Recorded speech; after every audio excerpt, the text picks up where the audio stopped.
God gave a vision. எனக்கு கடவுள் வந்து ஒரு விஷன் கொடுத்தாரு. In the vision, தரிசனம். அந்த தரிசனத்துல he showed me எனக்கு அவர் என்ன காட்டினார்? standing before a sea. ஒரு கடலுக்கு முன்னாடி நிக்கிறத வந்து அவர் எனக்கு காட்டினாரு.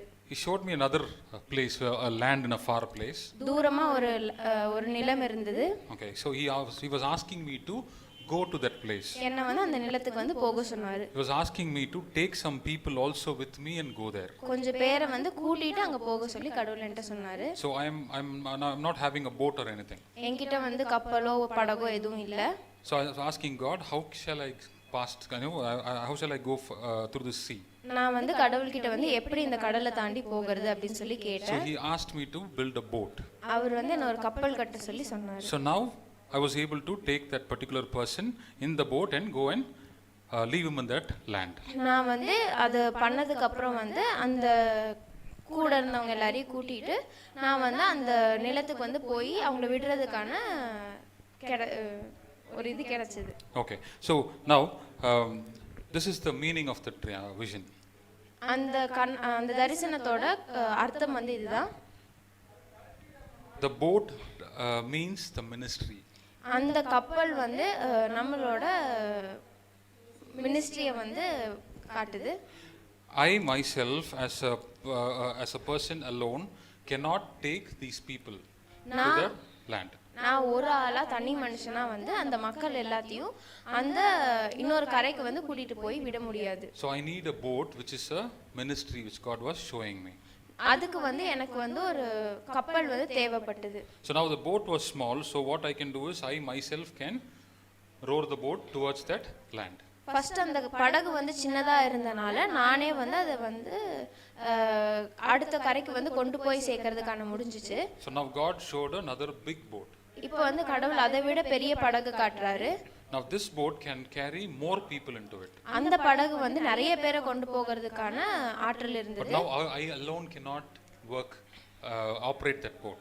ஆனா என்ன ஒரு ஆளா வந்து அந்த படகு வந்து ஓட்ட முடியாது. So I need more people to help me operate that boat. இதனால இப்போ படகு வந்து ஓட்டலாம், ஆனா வந்து ஒரு கப்பல் அப்படிங்கும்போது நிறைய பேர் தேவைப்பட வேண்டும். Now he showed me a cruise ship, a cruise liner.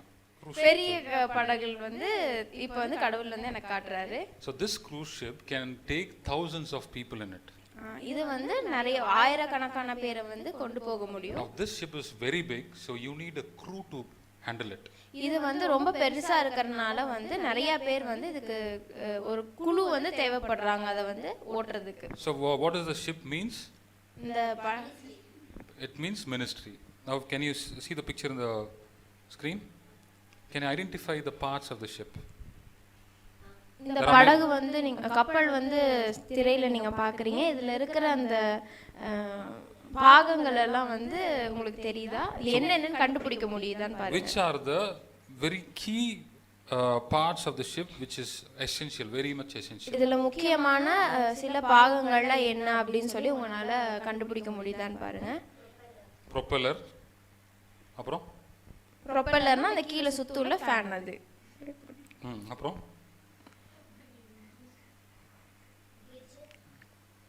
Okay bridge. அந்த ஸ்டீரிங்னா bridge அதுக்கு அப்புறம் rudder. அப்புறம் okay, so in the picture in this exterior picture you can see propeller, rudder and the bridge. Okay, so these are the very much important things in the ship. So we are going to see about what is disagreement. நம்ம வந்து ஒத்துக்க முடியாத தன்மை அப்படினா என்னன்னு சொல்லி பார்க்க போறோம். So ship and its parts and the job on the ship. Okay, so first thing is there is an engine in the ship. முதலாவது என்ஜின் வந்து நம்ம பார்க்க போறோம். That is most important in the ship. ஷிப்ல ஒரு படகுல வந்து ரொம்ப முக்கியமானது, கப்பல்ல வந்து ரொம்ப முக்கியமானது வந்து ஃபர்ஸ்ட் அந்த engine. So the second one, ரெண்டாவது வந்து ப்ரொப்பல்லர், அந்த கீழ சுத்துதுல ஃபேன் அது. So what is a rudder? Rudder னா என்ன? What is a rudder? What is a rudder? யாராவது? It changes the direction of the ship. அந்த கப்பலோட திசையை மாத்துறது தான் வந்து ரட்டர். Okay. Next is the steering wheel. அடுத்து வந்து அது முன்னாடி இருக்குள்ள steering wheel. So when you rotate the steering wheel, the rudder changes its position, so the ship changes its direction. அந்த ஸ்டீரிங் வீலை நம்ம வந்து திருப்பும் போது அந்த ரடார் அப்படிங்கிறது வந்து அதோட பொசிஷனை அந்த சைடு வந்து திருப்பும், திசையை திருப்பும். அப்போ வந்து அந்த ப்ரொப்பல்லர் கப்பலும் வந்து திசை மாறி போகும். So next important thing is anchor, நங்கூரம். நங்கூரம். So imagine all these parts of the ship, சரியா? If one particular part is not working, it refuses to work னு வச்சுக்கலாம். நம்ம வந்து இப்போ வந்து நீங்க எல்லாம் கற்பனை செஞ்சுக்கோங்க, இத்தனை பாகங்கள்ல வந்து ஏதாவது ஒண்ணு வந்து வேலை செய்யாம போயிருச்சு அப்படினா what will happen? என்ன ஆகும்? The ship will not move forward, or the goal of that ship, what is the goal of the ship? To take the person to from one place to another place. ஒண்ணு கப்பல் நகராது, இல்லனா அது கொண்டு போய் சேர்க்கணும் அப்படிங்கற அதோட இடத்தை போய் அது சேராது. So this is the engine room. Okay, the picture is taken from Titanic. So the Titanic ship had a engine room like this. This big is the engine of a ship. இதுதான் வந்து அந்த Titanic படத்துல இருந்து எடுக்கப்பட்டிருக்க engine அறை. So these are the propellers of a ship. இதுதான் வந்து அந்த fan மாதிரி இருக்கும்ல கப்பல்ல அது. So this is called the rudder. இதுதான் வந்து அந்த திசை மாற்றுறதுக்காக உதவுற அந்த கருவி ரடார் அப்படிங்கிறது. Steer wheel. இது steering wheel. This is the anchor. அது நமக்கு நிறைய தெரிஞ்சிருக்கும்னு நினைக்கிறேன். இதுதான் நங்கூரம். Okay. So imagine the anchor goes deep inside the seabed. It stops the ship from moving. இப்போ வந்து நீங்க கற்பனை செஞ்சுக்கோங்க, அந்த நங்கூரம் வந்து நல்லா கீழே வரைக்கும் போய் பிடிச்சி நின்றுச்சுன்னா அந்த கப்பலை வந்து அது நகர விடாம தடுத்துரும். Say now the ship has to leave. இப்போ வந்து அந்த கப்பல் வந்து போகணும் அப்படின்னா so the people have to remove the anchor from the seabed. அதே மனுஷங்கள்லாம் என்ன பண்ணணும், அந்த நங்கூரத்தை வந்து அந்த கீழ இருந்து அது மேலே எடுக்கணும். Say the anchor refuses to come out. இப்போ அந்த நங்கூரம் வர மாட்டேன் அப்படின்றச்சுன்னா என்ன ஆகும்? What will happen? There are only two choices. ரெண்டே தான் இருக்குது. தான் இருக்குது. என்னது? நங்கூரத்தை கட் பண்ணி விடணும். அப்படி இல்லனா அந்த நங்கூரத்தை எப்படியாவது கன்வின்ஸ் பண்ணி மாத்தணும். இல்லனா அங்கேயே நிக்க வேண்டும். So these are the two things. The disagreement works like this. இதுதான் வந்து ரெண்டு இருக்கு. இந்த மாதிரி தான் வந்து நம்ம ஒத்துக்கொள்ளாத தன்மை வந்து. You and me are parts of the ministry or the ship, even the church I am saying about, the church. நீங்களும் நானும் வந்து இந்த மினிஸ்ட்ரியோலயோ ஒரு சர்ச்சிலயோ வந்து ஒரு பாகமா இருக்கிறோம்.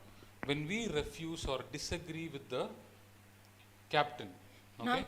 நம்ம வந்து நம்ம கேப்டனை வந்துட்டு அவங்க சொல்றத வந்து கேட்காமலோ இல்ல அவங்க சொல்றதுக்கு எதிர் பேச்சோ பேசிட்டு இருந்தோம்னா it stops the course of the ship. It stops the functioning of the ship. இது வந்து அந்த கப்பல் அப்படிங்கிற மினிஸ்ட்ரியை வந்துட்டு அதோட பயணத்தை வந்து நிறுத்தி வச்சிரும். So who's the boss here? இப்போ யார் வந்து இதுல தலைவர்? The ship ஓட boss யார்? Who's the boss? யார் வந்து இங்க தலைவர்? இப்போ டைட்டானிக் ship ஓட கேப்டன் இவரு ஜான் ஸ்மித் னு சொல்லிட்டு. So this is the captain of Titanic ship. இவர்தான் வந்து டைட்டானிக் ஷிப்போட captain John Smith. Okay. So who is he? இவர் யார்? அது எப்படி தெரியும்? அவர் பக்கத்துல போட்டா அவர்தான். Okay.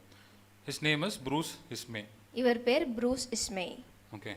இப்போ now this is a clip, image screenshot from the movie Titanic. அந்த டைட்டானிக் படம் பார்த்திருக்கீங்களா எல்லாரும்? Okay. So in that film there is a scene where Bruce Ismay tells the captain that they have to push the speed limits. இந்த Titanic படத்துல வந்துட்டு ஒரு காட்சி இருக்குது. என்னன்னா இந்த ப்ரூஸ் இஸ்மேவும் ஜான் ஸ்மித் அவங்களும் வந்து பேசிக்கிற மாதிரி என்னதுன்னா இந்த படகை வந்து இந்த கப்பலை வந்து ஃபாஸ்டா வந்து வேகமா வந்து இந்த கடல்ல வந்து நகர்த்தணும் அப்படி. The reason is to break the headlines. Already this Titanic is going to be a very fastest ship in the place. சரியா? இதோட காரணம் என்னன்னா வந்து அந்த மற்ற எல்லாத்தையும் விட இதை வந்து ஒரு படி மேலே கொண்டு போகணும் அப்படிங்கிறதுக்கு, மற்ற கப்பல் எல்லாத்தையும் விட இதை மேலே கொண்டு போகணுங்கிறதுக்காக. ஏற்கனவே டைட்டானிக் தான் வந்துட்டு இருக்கிறதுலே ஃபாஸ்ட்டாக போகிற கப்பல் அப்படின்ற வந்து பட்டத்தையும் வாங்கியிருந்தது. அது இல்லாமல் அதையும் உடைச்சு அடுத்த படி மேலே போகணும் அப்படிங்கிறதுக்காக. So normally from London to US, if it takes 6 days to travel in the ship, they built the Titanic so that it will cross the Atlantic Sea in 4 days. இதை வந்து இப்போ நான் சாதாரணமாக 6 நாட்களில் வந்துட்டு லண்டனில் இருந்து அமெரிக்காவுக்கு வந்துட்டு ஒரு கப்பல் போகுது அப்படின்னா, இவங்க எப்படி டைட்டானிக்கை கட்டியிருந்தாங்கன்னா 4 நாளில் வந்து அது கொண்டு போய் சேர்க்குற மாதிரி. This was the efficiency of the Titanic ship. இதுதான் வந்து அதோட தனித்தன்மையாக இருந்தது. So he was asking to push the limits. The reason was the Titanic is a new ship and this is the first maiden voyage of Titanic. இவர் வந்து ஏன் வந்து அதை இன்னும் ஃபாஸ்ட்டாக கொண்டு போகணும் அப்படின்னு சொன்னார்னா, டைட்டானிக் அப்படிங்கிறது ஒரு புது கப்பல் அண்ட் அதுதான் வந்து அது முதல் தடவையாக அது வந்து கடலில் வந்து பயணம் செஞ்சுச்சு. So it is dangerous to push the limit of that speed limit of the ship. It is very dangerous. இதை முதல் தடவை போகிறனால அதோட இதுதான் ஸ்பீட் லிமிட் அப்படிங்கும் போது அதை தாண்டி அது போகிறது வந்துட்டு ரொம்ப வந்து ஆபத்தானதாக இருந்தது. So that's why if you watch the movie again, you will see those moments recorded. The captain will tell the quartermaster to go send the ship in full speed, and the person will ask him full speed சொல்லிட்டு மறுபடியும் கேட்பார்.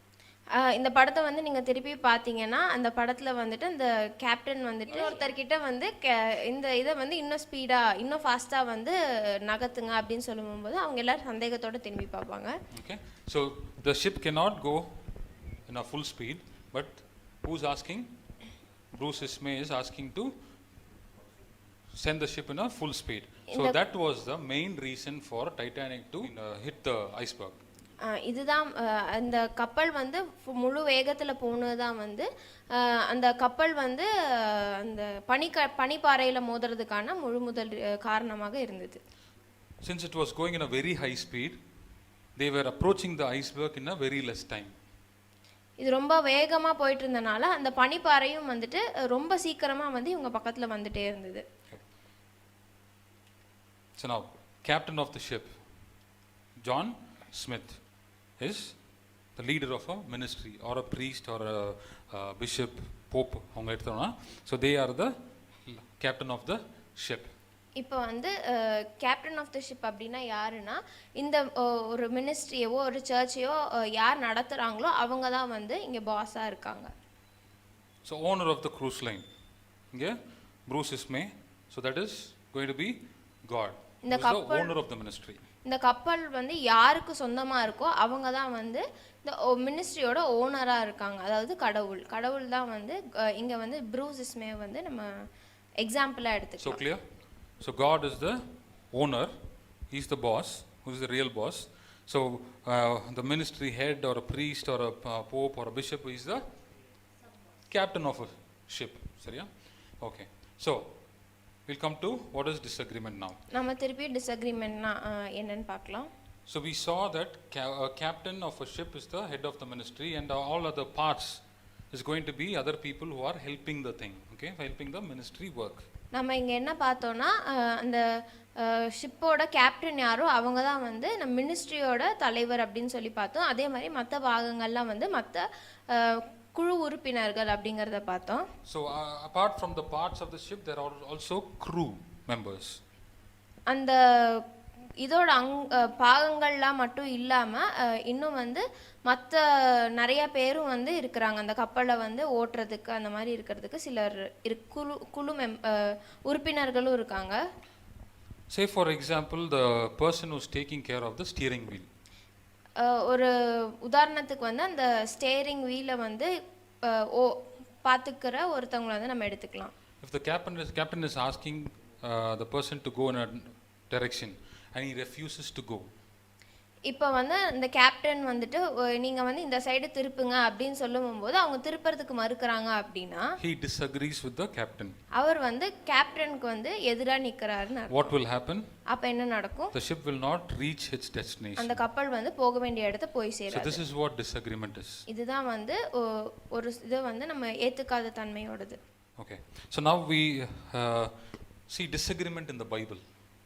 இப்போ பைபிளில் வந்துட்டு ஒரு எதிர்ப்பாக பேசுறதுக்கான உதாரணங்கள் எடுக்கலாம். So there were 10 spies, 12 spies who were sent into the land of Canaan to spy the land. 12 பேரை வந்து உளவாளிகளாக வந்து கானா நாட்டுக்குள்ள அனுப்புனாங்க. So what did they do? அவங்க என்ன பண்ணாங்க? Okay, so can we just read that passage? So Numbers 13. Okay, so 26 ல பண்ணி படிக்கலாம். After exploring the land for 40 days, the spies returned to Moses, Aaron, and the whole community of Israel at Kadesh in the wilderness of Paran. They reported what they had seen and showed them the fruit they had brought. They said to Moses, "We explored the land and found it to be rich and fertile." And Okay, here, now the spies are giving a positive feedback. இப்போ வந்து அந்த போன உளவாளிகள் வந்து நல்ல காரியங்களை மட்டும் வந்து திருப்பி சொல்கிறாங்க. Yeah, 27. they said to Moses, "We explored the land and found it to be rich and fertile, and here is some of its fruit. But the people who live there are powerful, and the cities are very large and well fortified. Even worse, we saw the descendants of the giants there. Amalekites live in the southern part of the land. Hittites, Jebusites, and Amorites live in the hill country, and Canaanites live by the Mediterranean Sea and along the river Jordan." Okay, so who is the captain here? இங்கே வந்து தலைவர் யார்? Moses is the captain. Who Moses are the is crew the members தலைவர். and parts of the ship here? People, even the other Israelites. Okay, so now what is happening? See, God has asked, the boss has asked the captain of the ship, who is Moses, to take all these people and go to promised land. இங்கே வந்து கடவுள் வந்து அதாவது இந்த pass அவர் வந்து யார்கிட்ட captain of the ship அதாவது மோசே கிட்ட என்ன சொல்லியிருக்காருன்னா அங்கே இருக்க மக்கள் எல்லாத்தையும் அந்த குழுவினர் எல்லாத்தையும் வந்துட்டு கானான் நாட்டுக்கு வந்து கூட்டிகிட்டு போக சொல்லியிருக்காரு. So Moses is taking all these people and he is going to the promised land. After all the miracles which has happened in Egypt, they are going towards the promised land. இப்போ வந்து மோசே வந்து அந்த மக்கள் Israel மக்கள் எல்லாரையும் கூட்டிக்கிட்டு அவங்களுக்கு வந்து கொடுக்கப்பட்ட அந்த நாட்டுக்கு வந்து ஈஜிப்தில் எகிப்து நாட்டில் வந்து அவங்க பார்த்த எல்லா அற்புதங்களையும் பார்த்துட்டு அங்கேருந்து அவங்களுக்கு கொடுக்கப்பட்டிருக்க அந்த கானான் நாட்டை நோக்கி அவங்க போகிறாங்க. So now they are in a verge of getting into the promised land. அந்த அவங்களுக்கு கொடுக்கப்பட்ட இந்த நாட்டுக்குள்ளே போகிறதுக்கான அந்த வேகத்தில் But these people who are 10 spies, there were 12 spies, and these 10 people are telling negative things about the place. இதில் வந்து 12 பேர் போனதில் 10 பேர் வந்து அந்த நாட்டில் இருக்கிற அந்த அதாவது கானானியர்கள் எகிப்து நாட்டிலேருந்து வந்து இந்த இஸ்ரேல் மக்களுக்கு எதிராக வந்து அந்த விஷயங்களை மட்டும் திருப்பி சொல்கிறாங்க. 10 பேர் வந்து அப்படி சொல்கிறாங்க 12 பேரில். So the two spies, who were they? Joshua and Caleb. See what they say, 30. காலேபும் ஜோஷுவாவும் மட்டும் என்ன சொல்கிறாங்க அப்படின்னா 30வது வசனத்தில் பார்க்கலாம் எண்ணிக்கையாகமம். Caleb silenced the people who were complaining against Moses and said, "We should attack now and take the land. We are strong enough to conquer it." But the men who had gone with Caleb said, "No, we are not strong enough to attack them. The people there are more powerful than we are." So look at the disagreement in the people. இந்த இடத்துல வந்து 2 பேருக்கும் ஒத்து போகாத தன்மையை வந்து நம்ம பார்க்கலாம். Now what happens in the future? After this what happens? Because of the disagreement of these people, இதுக்கப்புறம் என்ன நடக்குது? இந்த ஒத்துக்கொள்ளாமல் போகிற தன்மையினால என்ன நடக்குது? 40 வருஷம் தாண்டி they are sent into wilderness for 40 years.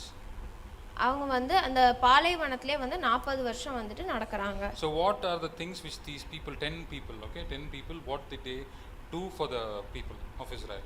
இந்த 10 பேர் வந்து என்ன பண்ணாங்க இஸ்ரேல் மக்களுக்கு? By their negativity, by their disagreement, by their faithlessness. அவங்களோட ஒத்துக்கொள்ளாத தன்மையினாலேயும் அவங்களோட நம்பிக்கை இல்லாமையினாலேயும் அவங்க இந்த இஸ்ரேல் மக்களுக்கு என்ன பண்ணாங்க? They persuaded the whole nation of Israel to disagree. அவங்க இந்த மொத்த இஸ்ரேல் நாடுமே வந்து ஒத்துக்கொள்ளாம போகிறதுக்கான காரணமா அமைஞ்சாங்க. They themselves disagreed. They didn't have faith. They didn't believe the captain Moses. They disagreed and they made others also disagree. அவங்க நம்பல, அவங்க மோசே சொன்னது வந்து ஒத்துக்கல. இப்படி அவங்க பண்ணி மொத்த இஸ்ரேல் மக்களையுமே வந்து மோசேக்கு எதிராக நிக்கிற மாதிரி பண்ணிட்டாங்க. By this disagreement, they stood against God. They rebelled against God's agenda. What was God's agenda? இவங்க வந்து இவங்களோட இந்த ஒத்துக்கொள்ளாத தன்மையினால அவங்க என்ன பண்ணாங்கன்னா கடவுள் வச்சிருந்த அந்த ஒரு பிளானை வந்து அதுக்கு வந்து எதிராக வந்து இவங்க நின்னாங்க. So what was God's agenda for them? To take them to promised land. கடவுளோட அந்த பிளான் என்னவா இருந்ததுன்னா இவங்க வந்து கானான் நாட்டுக்கு வந்து கொண்டு போய் சேர்க்கறது தான் இருந்தது. So they rebelled against the man of God, who's Moses. அவங்க வந்து கடவுளோட ஊழியனா இருந்த மோசேக்கு வந்து எதிராக வந்து இவங்க வந்து பேசினாங்க. So these are the things they were doing.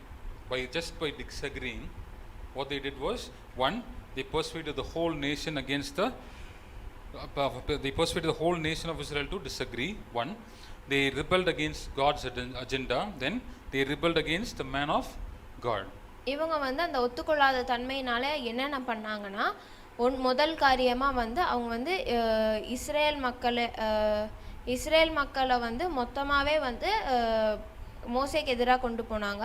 அப்புறம் கடவுளோட திட்டத்துக்கு எதிராக பேச வச்சாங்க. அதுக்கப்புறம் வந்து மோசேக்கு எதிராகவும் வந்து அவங்க பேச வச்சாங்க. So let's go to 1 Samuel 29:2. 1 Samuel 29:2க்கு போகலாம். Read 2 and 8.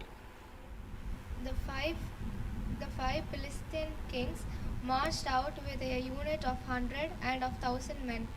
David and his men marched in the rear with King Achish. The Palestinian commanders saw them and asked, "What are these Hebrews doing here?" David answered, What have I done wrong, sir? If, as you say, you haven't found any fault in me since the day I started serving you, why shouldn't I go with you, my master and king, and fight your enemies? Okay. 1 Samuel 32 and 3. Saju padi. So the scenario which we are seeing here is David is with the Philistines. இங்க நம்ம பார்க்கிறது என்னன்னா வந்து தாவீது வந்து அந்த பிலிப்பியர்களோட இருக்கிறது. So Saul was chasing David, seeking to kill him. Saul ராஜா வந்து தாவீதை வந்து துரத்திக்கிட்டு இருக்காரு. எதுக்காகனா அவரை கொலை பண்றதுக்காக. So David has sought refuge with this Philistine kings. இங்க தாவீது வந்து அந்த பிலிப்பிய ராஜா கிட்ட வந்து தஞ்சம் புகுந்திருக்காரு. Okay. So now the Philistine kings are going against King Saul. So David cannot stay there, right? So he has to go and at least for a namesake he has to go and stand with them. இங்க வந்து பிலிப்பிய ராஜா வந்து சவுலுக்கு எதிராக போகும்போது தாவீது வந்து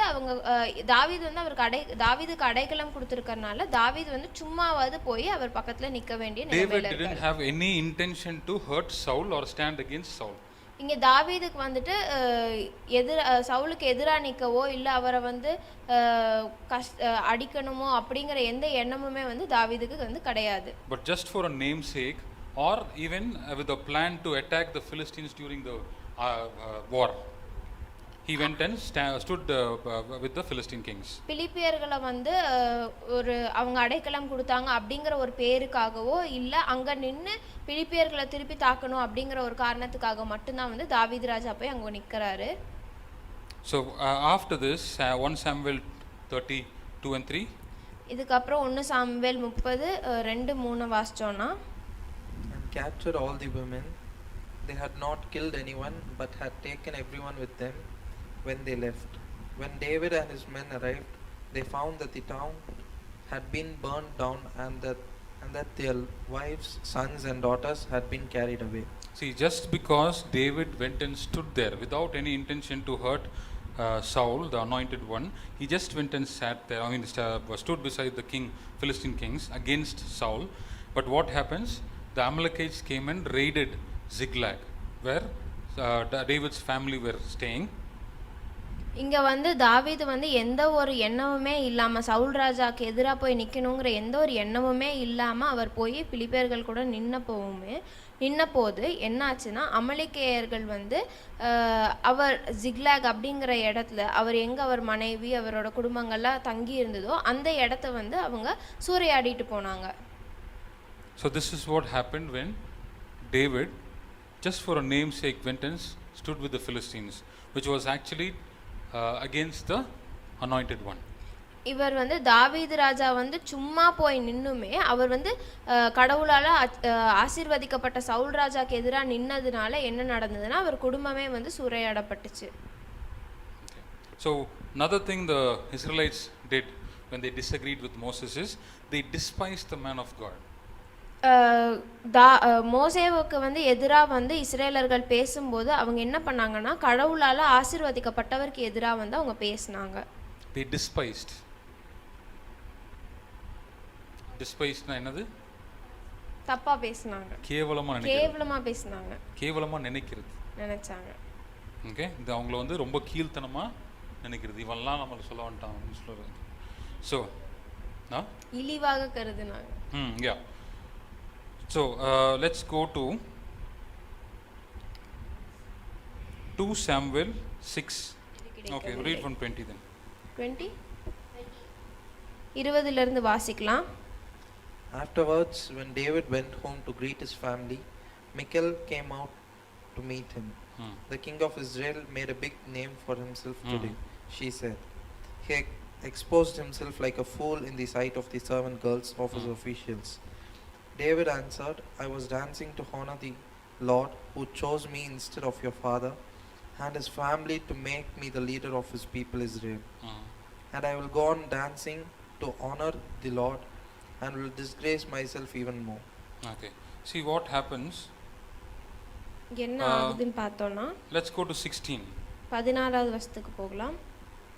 As the box was being brought into the city, Michal, Saul's daughter, looked out of the window and saw King David dancing and jumping around in the sacred dance, and she was disgusted with him. They brought the box and put So do you see disgusted? நம்ம இங்க என்ன பார்க்கறோம்? Here it says, and she despised him in her heart. What did Michal do? She despised David in her heart. She didn't speak anything. She didn't do anything. What did she do? Despised him in her heart. Just மனசுல சும்மா நினைச்சது மட்டும். இங்க மீகால் வந்து என்ன பண்ணா அவர் வந்து ஆடுறதையும் பாடுறதையும் பார்த்துட்டு அவங்க வந்து வாயில சொல்லல ஆனா மனசுல இருந்து அவங்க வந்து அதை பார்த்து வெறுத்தாங்க. So for that she had a punishment from God. What is that? அதனால அப்படி அவங்க மனசுல வெறுத்ததுக்குமே அவங்க வந்து கடவுள்கிட்ட தண்டனை பெற்றாங்க. என்ன தண்டனை? See, in this whole biblical stories, there is one woman who was a daughter of a king, who was a wife of a king, who was destined to become a mother of a king. Who's that? Michal. கடவுளால ஒருத்தவங்க தான் வந்து இந்த மொத்த வேதாகமத்திலே வந்து கடவுளால ஒரே ஒருத்தவங்க மட்டும்தான் வந்து ஒரு ராஜாக்கு பொண்ணாகவும் ஒரு ராஜாவே திருமணம் செஞ்சுக்கிட்டவங்களாகவும் ஒரு ராஜாவுக்கு அம்மா ஆக போறவங்களாகவும் இருந்தது. அந்த ஒருத்தர் யார்? Michal. Michal was daughter of Saul, wife of David, and if she had a son, that son would have been a king of Israel. So she would have been a mother of the king. But she missed that mother of king. God was so much gracious with her. She was a daughter of a king. God made her a wife of a king. But just because the disagreement or the, despising the man of God, she didn't have any children. இதில் வந்து நம்ம பார்த்தோன்னா கடவுள் வந்துட்டு மீகாலுக்கு வந்து அளவில்லாத ஆசீர்வாதங்களை வந்து கொடுத்துருந்தாரு. என்னென்னா அவங்க வந்து சவுல் ராஜாவோட மகளாகவும் தாவீது ராஜாவுக்கு மனைவியாகவும் இருந்தாங்க. அவங்களுக்கு ஒரு குழந்தை பிறந்திருந்தா அந்த குழந்தை தான் வந்து இஸ்ரேல் நாட்டோட ராஜா இருந்திருக்கும். அப்போ ராஜாவுக்கு அம்மாவாகவும் இருந்திருக்கலாம். ஆனால் இவங்க வந்து ஒரு தவறு செஞ்சாங்க. என்னதுன்னா கடவுளால் அச்சிக்கப்பட்ட மனுஷனை பார்த்து அவங்க வந்து வெறுத்தாங்க. அதுவும் மனசில் மட்டும்தான் வெறுத்தாங்க. அதனால கடவுளோட சாபத்திற்கு வந்து அவங்க உள்ளானாங்க. So see, the sixth thing which the Israelites did was they complained against God and the man of God. They said, God has brought us here so that we can be killed by these giants in the land. இவங்க Israel மக்கள் வந்து என்ன பண்ணாங்க, 6 தவறு மட்டும் செஞ்சாங்க. என்னன்னா முதல்ல வந்து அவங்க வந்து கடவுளுக்கு எதிராக பேசினாங்க. அதுக்கப்புறம் கடவுளால் அச்சிக்கப்பட்ட மனுஷனுக்கு எதிராக பேசிட்டு கடைசியில் அவங்க என்ன சொன்னாங்க, கடவுளுக்கு எதிராக வந்து அவங்க வந்து கம்ப்ளைண்ட் பண்ணாங்க. என்னன்னு, நாங்கள் கடவுள் வந்து எதுக்காக எங்களை இங்கே கொண்டு வந்திருக்காருன்னா அந்த மனுஷனால் வந்து நாங்கள் சாகணும், அந்த ஜெயின்ஸ்னால வந்து நாங்கள் சாகணும் அப்படிங்கிறதுக்காக தான் கூப்பிட்டு வந்திருக்காங்க அப்படின்னு சொல்லி அவங்க வந்து கம்ப்ளைண்ட் பண்ணாங்க. கடைசியா வந்து அவங்க நகர்றதுக்கு வந்து மாட்டேன் அப்படின்னு சொல்லி நின்னாங்க. So this ship which God wanted the people from Egypt to promised land. இந்த கப்பல் அதாவது ஈஜிப்தில இருந்து எகிப்து நாட்டில இருந்து கானானிய நாட்டுக்கு போக வேண்டிய இந்த கப்பல் வந்து நகர மாட்டேன் அப்படி நின்னது. Now they refused to to move forward, so this ship cannot go into the promised land. The God's plan is stopped. You know what's the God's plan is?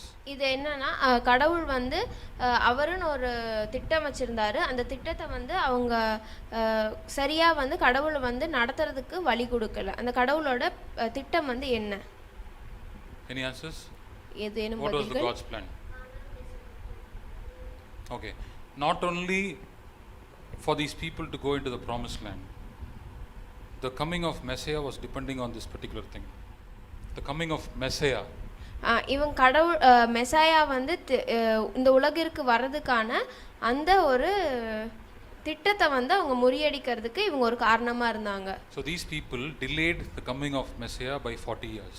இவங்க வந்து மெசாயா வந்து இந்த உலகத்திற்கு வர்றதுக்கு 40 வருஷம் வந்து தாமதமாகிறதுக்கு காரணமா இருந்தது யாருன்னா இந்த இஸ்ரேல் மக்கள். You understand? When you disagree, you don't just rebel against the person.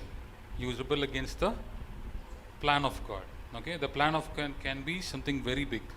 The salvation of the world was the plan of God, and these people, they delayed that for 40 years. They delayed it.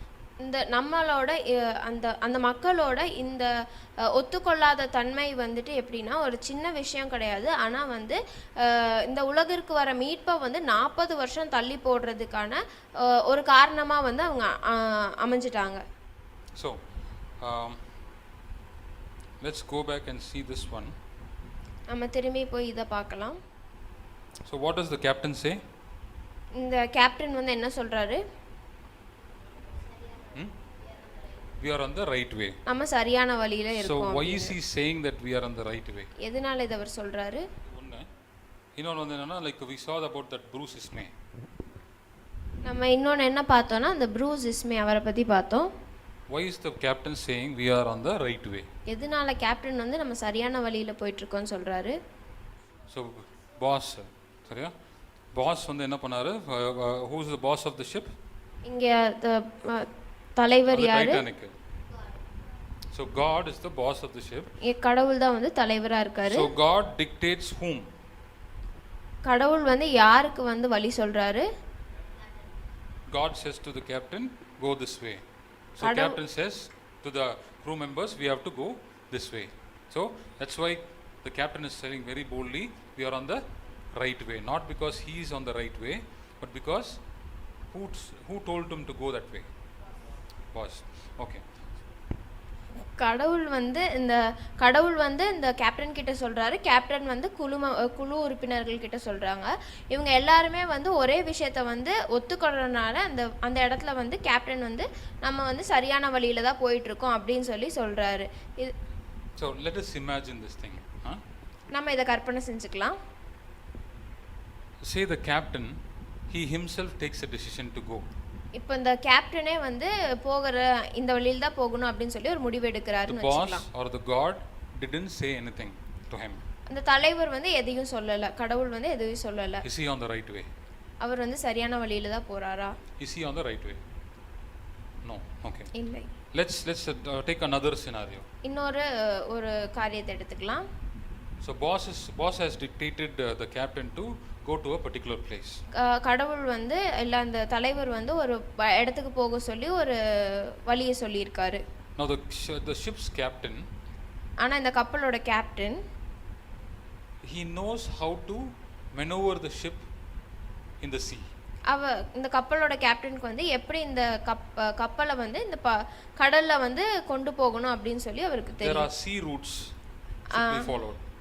அந்த கப்பல் போக வேண்டிய வழித்தடங்கள் வந்து சிலது இருக்குது, இந்த வழியில தான் போகணும் Weather அப்படின்னு சொல்லி. forecast and all these things should be taken into consideration. இந்த இது கடல் சூழ்நிலைகள் சீற்றங்கள் இதெல்லாம் வந்து சிலதெல்லாத்தையும் நம்ம வந்து எடுத்துக்கொள்ளணும், நம்ம கணக்கில் எடுத்துக்கணும் போகிறதுக்காக. So this is what happening. The boss says, go here. இந்த தலைவர் வந்து இங்கே போ அப்படின்னு சொல்லி சொல்றாரு. And the boss doesn't say there will be a storm here, there you have to follow this route. He doesn't say that. ஆனால் இந்த கப்பலோட தலைவர் வந்து இந்த இடத்துல வந்து ஒரு புயல் இருக்கும், இந்த வழியில தான் நீ போகணும் அப்படிங்கிறதெல்லாம் சொல்லலை. But the captain is being trained to use all these tools. ஆனால் வந்து இந்த கேப்டன் வந்து இதெல்லாம் இப்படியெல்லாம் போகணும், இதெல்லாம் பார்த்துட்டு போகணும் அப்படிங்கிறத வந்து இதெல்லாத்தையும் தெரிஞ்சவராக ஒரு கேப்டன் வந்து இருக்காரு. So God has, the boss has selected a person who's already trained, or in the place of God. How God works, he doesn't call the equipped, he equips the called. இந்த தலைவர் வந்து ஒரு கேப்டனை வந்து எப்படி தேர்ந்தெடுக்கிறாருன்னா, இவர் வந்து எல்லாமே தெரிஞ்சவரா இருக்கா மாதிரியும் அதே நேரத்துல கடவுள் சொல்றதை கேட்குற மாதிரி ஒருத்தராக வந்து அவர் தேர்ந்தெடுத்திருக்காரு. So God what he does is he equips the called. He calls the person first, then he equips him. What God does is personally he puts the person into certain situations and trains him. கடவுள் வந்து ஒருத்தவங்களை அழைச்சிருக்காரு அப்படின்னா முதல்ல அவங்களுக்கு சில சூழ்நிலைகளை எல்லாம் கொடுத்து அந்த சூழ்நிலைகளுக்கு மத்தியில் அவங்க வந்து எப்படி வந்து அதை தாண்டி வராங்க அப்படின்னு சொல்லி அவர் வந்து முதலே வந்து அவங்கள வந்து ட்ரெயின் பண்ணிடுறாரு. அதுக்கப்புறம் தான் வந்து அவங்க கிட்ட ஒரு பொறுப்பை கொடுக்குறாரு. Only after all the things he puts him as a captain of the ship. இது எல்லாத்தையும் அவங்க தாண்டி வந்ததுக்கு அப்புறம் தான் அவங்களுக்கு வந்து ஒரு பதவி கொடுக்குறாரு, கேப்டன் அப்படின்னு சொல்லி. Moses was not a captain of a ship straight away. மோசே வந்து முதலே வந்து இஸ்ரேல் மக்களை நடத்துறதுக்கான தலைவரா கடவுள் வந்து நியமிக்கல. First he came out of Egypt. முதல்ல அவர் எகிப்து நாட்டுல இருந்து வெளியில வந்தாரு. He was tending sheep. அவர் வந்து ஆடுகளை வந்து மேய்ச்சிக்கிட்டு இருந்தாரு. It's like using dummy people. இது எப்படின்னா வந்து ஆடு மேய்க்கிறது எப்படின்னா ஆடை வந்து மனுஷங்களை மேய்க்கிறதுக்கு முன்னாடி வந்து அவர் பயன்படுத்திக்கிட்டாரு. So God used sheep so that he will be tending the sheep. Okay, handling the notorious sheep also. Sheep will run away from his herd. He has to go and bring them back. Patience. He was teaching patience. கடவுள் வந்து முதல்ல மோசேக்கு வந்து அந்த ஆடுகளை வச்சு மந்தையை மேய்க்கிறதுக்கான வழியை சொல்லி கொடுத்தாரு. நிறைய ஆடுகள் வந்து சொல்லாம குலாம அந்த இடத்த விட்டு ஓடி போயிடும், அந்த இடத்துல இருக்காது. சிலது வந்து ரொம்ப குறும்பு பண்ற ஆடுகளா இருக்கும். ஸோ இதெல்லாத்தையும் முதல்ல வந்து அவர் கத்துக்கிட்டாரு. அந்த ஆடுகளை வச்சு மந்தையை மேய்க்கிறதுக்கான வழிகளை அவர் கத்துக்கிட்டாரு. So after all these training, after so many years, then God asked Moses to go to Egypt and bring the people of Israel to promised land. இது எல்லாத்தையும் அவர் கத்துக்கிட்டு பல வருஷங்களுக்கு அப்புறம் தான் வந்து கடவுள் என்ன சொல்றாருன்னா, இங்க இருந்து நீ வந்து எகிப்து நாட்டுக்கு திரும்பி போய் அங்க இருந்து இஸ்ரேல் மக்களை வந்து விடுவிச்சு கூட்டிட்டு வரணும் அப்படின்னு சொல்லி.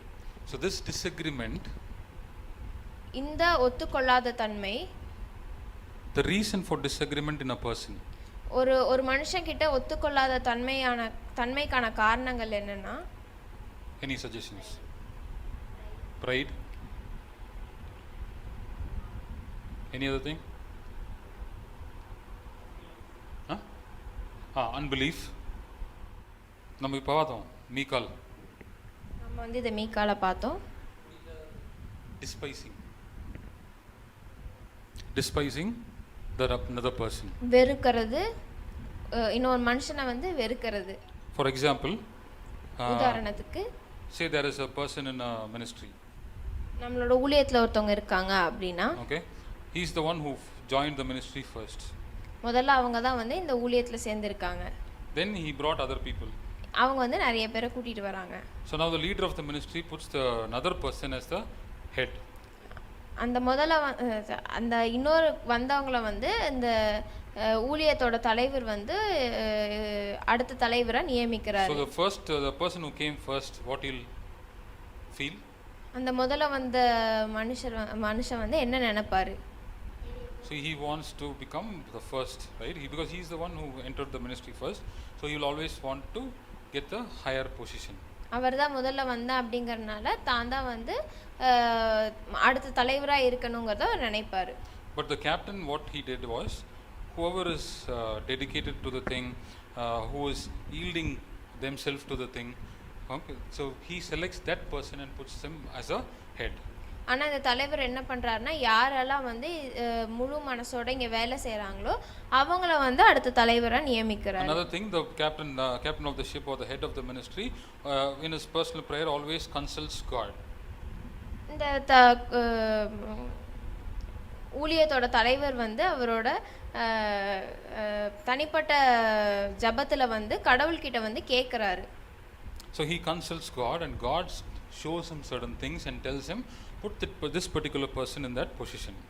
அவர் வந்து கடவுள்கிட்ட கேட்கும்போது கடவுள் தான் வந்து என்னன்னு சொல்கிறாருன்னா, இந்த குறிப்பிட்ட மனுஷங்களை வந்து இந்த இடத்துல வந்து வைங்க அப்படின்னு சொல்லி சொல்கிறாரு. So now the disagreement has come to that person who joined first. Now he disagrees. So what should be done is if he is having some sort of a difference in his heart, he has to go and talk to the captain, asking him, why did you do like this?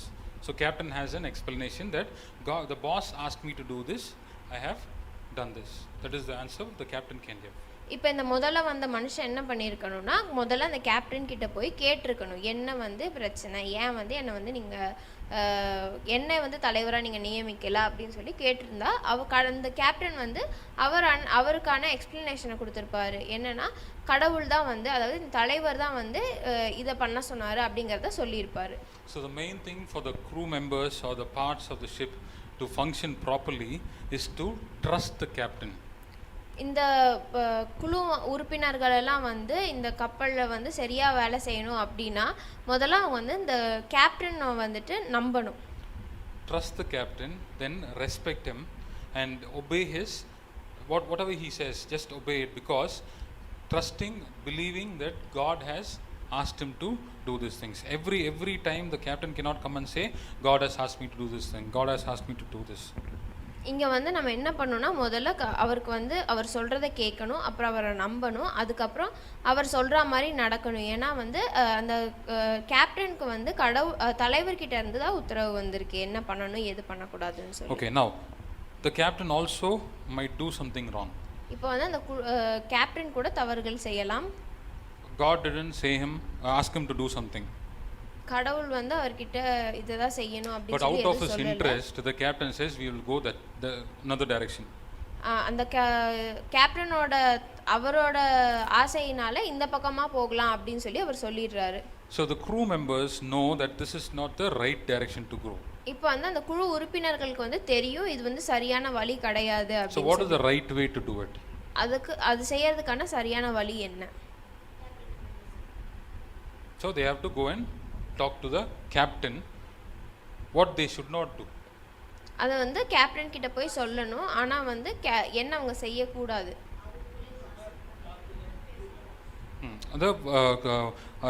They should not go and start gossip, talking to other crew members about it. They have to go and hit the target. Who's the target? The captain. They have to go and speak to the captain. If they go and speak to the captain, maybe the captain might realize that he has taken a wrong decision, and then what he'll do? He will correct the thing. இதை வந்து நம்ம குழு உறுப்பினர்கள் அவங்களுக்குள்ளேயே பேசிக்காம போய் அந்த captain கிட்ட சொன்னோம்னா அந்த கேப்டன் தான் மேலே தவறு இருந்தால் அதை திருத்திக்கிறதுக்கான வழிகளை அவர் பார்ப்பாரு. There is another way to do it. இன்னொரு வழியும் இருக்கிறது. What is that? அது என்னது? Complain to the owner. போய் ஓனர் கிட்ட சொல்லிடுங்க. So complain to owner, telling owner, this captain is not doing what you are asking him to do. He is going in a wrong way.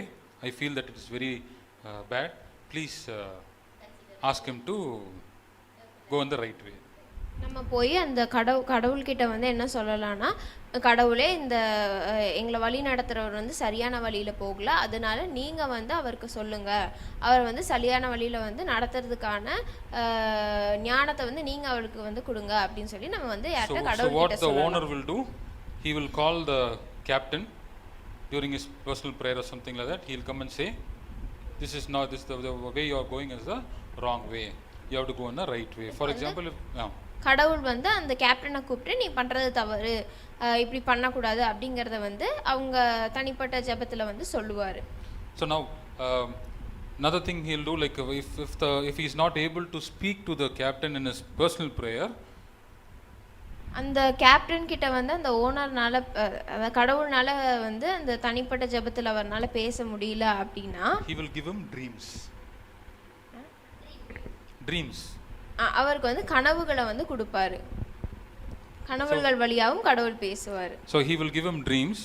If the captain ignores those dreams, கனவுகள் கொடுக்கும்போது அந்த captain வந்து அந்த கனவுகளை வந்து ஏற்றுக்கொள்ளல அப்படின்னா what will happen? என்ன நடக்கும்? The crew member will have a dream.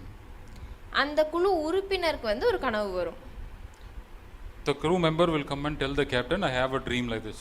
அந்த குழு உறுப்பினர் வந்து அந்த கனவு என்னன்னு சொல்லி அந்த கேப்டன் கிட்ட Now சொல்லுவாங்க. this dream will be the same dream which captain had also. இது வந்து ரெண்டு பேருக்கும் ஒரே கனவா இருக்கும். So now the captain will know that God is asking to do something different. இப்போ வந்து அந்த கேப்டனுக்கு வந்து அவர் வந்து கடவுள் என்ன சொல்றாரு அப்படிங்கிறது வந்து அவருக்கு புரிஞ்சிருக்கும். Okay. So now something happened in our thing. I was hesitating to discuss certain things with the particular person. நம்மளோட இந்த குழுவிலே வந்து ஒன்று நடந்தது. அதை வந்து அது ஒருத்தவங்க கிட்ட போய் நான் பேசுறதுக்கு வந்து ரொம்ப தயக்கப்பட்டேன். I didn't openly talk about the decisions we take in the ministry to that particular person. நான் வந்து அந்த தனிப்பட்ட நபர்கிட்ட வந்து எல்லாத்தையும் வந்து வெளிப்படையாக நாங்கள் இங்கே என்ன பேசுகிறோங்கிறத அவங்க கிட்ட நான் சொல்லலை. So I had a dream. Myself and that person were sitting in my room. நானும் எனக்கு ஒரு கனவு வந்தது. என்னன்னா நானும் அந்த மனிதரும் வந்துட்டு என்னோட ஒரு அறையில் உட்காந்து பேசிக்கிட்டு இருந்த மாதிரி. So when we were talking, this person pointed out a place and showed there is a scorpion. அந்த நாங்கள் பேசிக்கிட்டு இருக்கும்போது அந்த மனிதர் வந்து ஒரு இடத்த காமிச்சு அந்த இடத்துல வந்துட்டு தேள் இருக்கு அப்படின்னு சொல்லி So I went and destroyed that scorpion and came back and sat and we started talking. Again the person showed another scorpion. நான் போய் அந்த தேலை அடித்து கொண்டுட்டு திருப்பி வந்து உட்காந்து நாங்கள் ரெண்டு பேர் பேசும்போது மறுபடியும் அந்த நபர் வந்து இன்னொரு இடத்துல இன்னொரு தேள் இருக்கிற மாதிரி காமிச்சார். So this continued and the person was showing me like at least 10 or 15 scorpions here and there. இது வந்து ரொம்ப தொடர்ந்துட்டே இருந்தது. அதே நபர் வந்து ஒரு 10-15 தேலை வந்து காமிச்சிட்டே இருந்தார் இங்கே அங்கன்னு சொல்லி. So what is the meaning of this dream? இதுக்கு வந்து அர்த்தம் என்ன? What is scorpion? தேள் என்ன, எதை குறிக்கிறது? Satan. சாத்தான். Snakes and scorpions. So demons and devils. Okay. Why am I not seeing this scorpion and this person seeing the scorpion first? ஏன் நான் பார்க்கல ஆனால் அவங்க பார்க்குறாங்க? The meaning of the dream is this: God is placing this particular person to show me where the devil is working. இதை வந்து நான் ஏன் பார்க்கல அப்படின்னு கடவுள் வந்து அந்த ஒரு நபரை வந்து நியமிச்சிருக்காரு. அவங்க வந்து எனக்கு நான் எங்கெல்லாம் வந்து சாத்தான் வந்து எங்கெல்லாம் வந்து அது வேலை செய்யுது அப்படிங்கிறத அவங்க எனக்கு காட்டுறாங்க. So after this dream, what I did was, any decision I want to take, I'll share with that person. And that person will particularly pinpoint the evil and good in that particular plan. இதுக்கு அப்புறத்துலேருந்து நான் என்ன பண்ண ஆரம்பிச்சேன்னா அந்த நபர்கிட்ட வந்து நான் எல்லாத்தையும் ஒரு முடிவு எடுக்கிறதுக்கு முன்னாடி கேட்க ஆரம்பித்தேன். அவங்க வந்து இந்த இடத்துல இந்த பிரச்சனை இருக்குது, இந்த இடத்துல இது இருக்கும் அப்படிங்கிறத சரியாக எனக்கு சொல்ல ஆரம்பித்தாங்க. This is how God instructs people. இப்படி தான் கடவுள் வந்து மனிதர்களை வந்து வழி நடத்துவார். Just like Bruce Ismay told the captain to send the ship fast, எப்படி வந்து ப்ரூஸ் இஸ்மே வந்துட்டு அந்த கேப்டனை வந்து ஃபாஸ்ட்டாக போ அப்படின்னு சொல்லி சொன்னாரோ, the same way God is dictating to the captain of the ship what should be done. அதே மாதிரி கடவுள் வந்து இந்த ஊழியத்தோட தலைவர்கிட்ட வந்து என்ன சொல்றாருன்னா எப்படி நடந்துக்கணும் அப்படிங்கறத வந்து சொல்லி கொடுக்கறாரு. See, if you want to understand about the ministry and how it should be and how we have to work together, see, சொல்லுமா, இதுல நீங்க என்ன புரிஞ்சுக்கணும்னா எப்படி இந்த ஊழியம் வந்து ஒண்ணா நடத்துறது அப்படிங்கறத வந்து நம்ம புரிஞ்சுக்கணும். Before God makes you a captain, கடவுள் வந்து உன்னை ஒரு தலைவரா நியமிக்கிறதுக்கு முன்னாடி He will put you as a crew member in a ship. அவர் வந்து உங்களையும் ஒரு இடத்துல வந்து ஒரு குழுவுல வந்து ஒரு ஆளா வந்து நியமிப்பார். If you cannot work in the crew, உன்னால அந்த குழுவுல வந்து வேலை செய்ய you முடியல cannot அப்படின்னா become a captain. நீ வந்து ஒரு தலைவரா மாற முடியாது. If you are going to be in a crew and you are going to be a rebellious person, நீ ஒரு குழுவில் இருக்க, ஆனால் அந்த குழுவில் வந்து நீ ஒரு சண்டை போட்டுக்கிட்டே இருக்கிற மாதிரி ஒரு ஆளாக இருக்க அப்படின்னா you will never become a captain. நீ வந்து ஒரு தலைவராக இருக்கவே முடியாது. The reason is, அதுக்கு காரணம் என்னன்னா, the captain இந்த தலைவர் should be an obedient person. ஒரு கீழ்ப்படிந்த ஒரு மனுஷராக இருக்கணும். If you are as a crew member going to rebel against your boss, who's the captain, நீ ஒரு குழு உறுப்பினராக வந்து எப்போ பார்த்தாலும் உங்கள் தலைவருக்கு எதிராக பேசுகிற ஒரு ஆளாக இருந்தீங்க அப்படின்னா, if you become a captain, நீங்கள் ஒரு தலைவராக வரும்போது you will not obey God, your boss. நீங்கள் வந்து கடவுளோட வார்த்தைக்கு வந்து அடிபடிஞ்சு போக மாட்டீங்க. You will be a rebellion. நீங்களும் கடவுளுக்கு எதிராகவே தான் நிற்பீங்க. So what did God certify Moses? கடவுள் வந்து மோசேவை வந்து என்னவா நியமிச்சார்? Certify. என்னவா சொன்னார்? What is the compliment which God gave to Moses? கடவுள் வந்து ஒரு நல்லதா வந்து மோசேவை பார்த்து என்ன சொன்னார்? There is no man who's humble like Moses. கடவுள் வந்து மோசேவை பார்த்து உன் அளவுக்கு தாழ்ந்து போகிற மாதிரி ஒரு மனுஷன் வந்து இல்ல அப்படின்னு சொல்லி சொன்னார். Miriam and Aaron, they come and question Moses. மிரியமும் ஆரோனும் வந்து மோசேவை வந்து கேள்வி கேட்கறாங்க. They say to Moses, what do you think of yourself? Do you think only God speaks only to you? He also speaks to us. அவங்க ரெண்டு பேரும் மோசே கிட்ட என்ன சொல்றாங்கன்னா, கடவுள் வந்து உன்கிட்ட மட்டும் தான் பேசுவார்னு நீ நினைச்சிட்டு இருக்கியா, எங்க கிட்டயும் பேசுவாரு அப்படின்னு சொல்லி சொல்றாங்க. When they said this, God comes to the scene.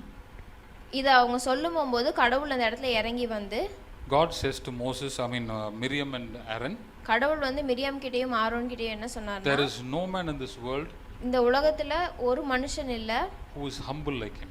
யார் இந்த அளவுக்கு வந்து தாழ்ந்து போகிற அளவுக்கு. And that is the reason அதுதான் என்ன எதுக்கு காரணம்னா, I speak to him face to face. அதனால தான் வந்து நான் முகமுகமா வந்து மோசே கிட்ட பேசுறேன் அப்படின்னு சொல்லி. The only person whom God spoke face to face was Moses. கடவுள் வந்து முகமுகமா பேசின ஒரே மனுஷன் வந்து மோசே மட்டும்தான். For all the people he was showing visions and dreams. God was speaking through visions and dreams and voices.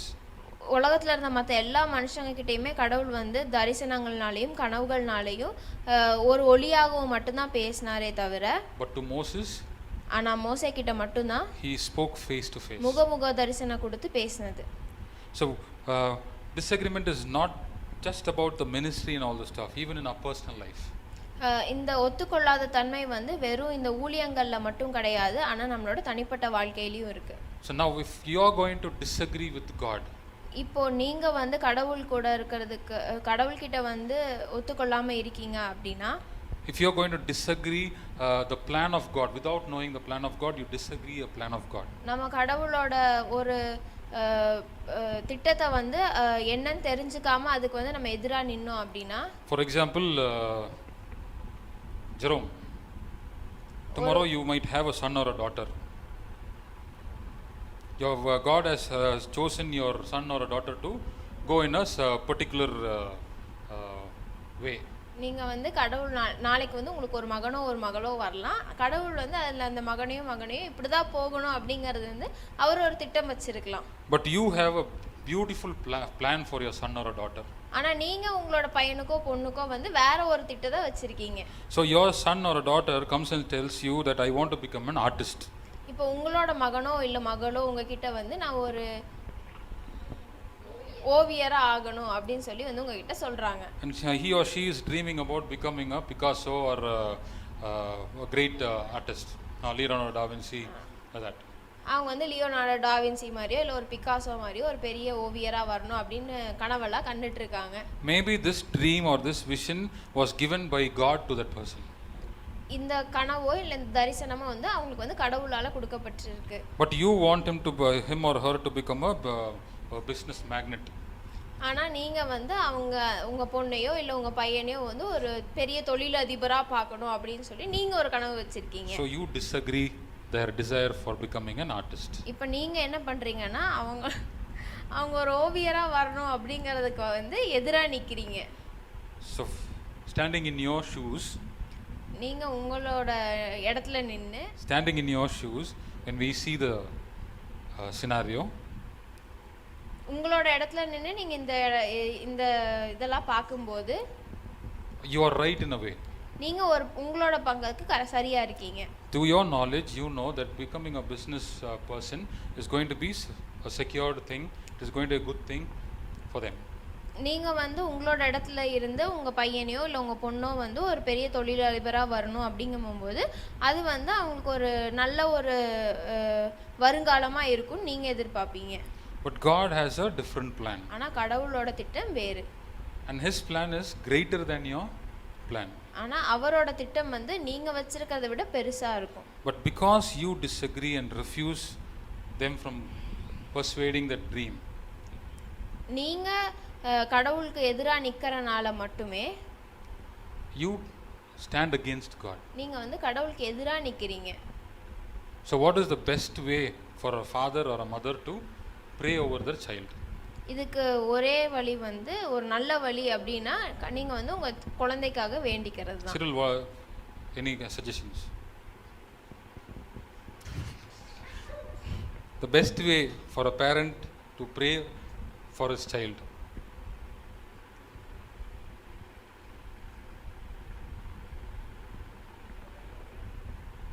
So what the parent should pray is, Lord, I surrender my son or daughter in your hands. Whatever is your will, let it be done in their life. நாங்கள் அந்த ஒரு தகப்பனோ தந்தையோ வந்து என்ன வந்து கடவுள்கிட்ட வேண்டணும்னா, கடவுளே நான் என் குழந்தைய வந்து உங்கள் கையில் ஒப்படைக்கிறேன், அவங்க வாழ்க்கையில் நீங்கள் என்ன நடக்கணும்னு நினைக்கிறீங்களோ அது நடக்கட்டும் அப்படின்னு சொல்லி நம்ம ஒப்பு கொடுத்துடணும். See, you don't own the son or daughter.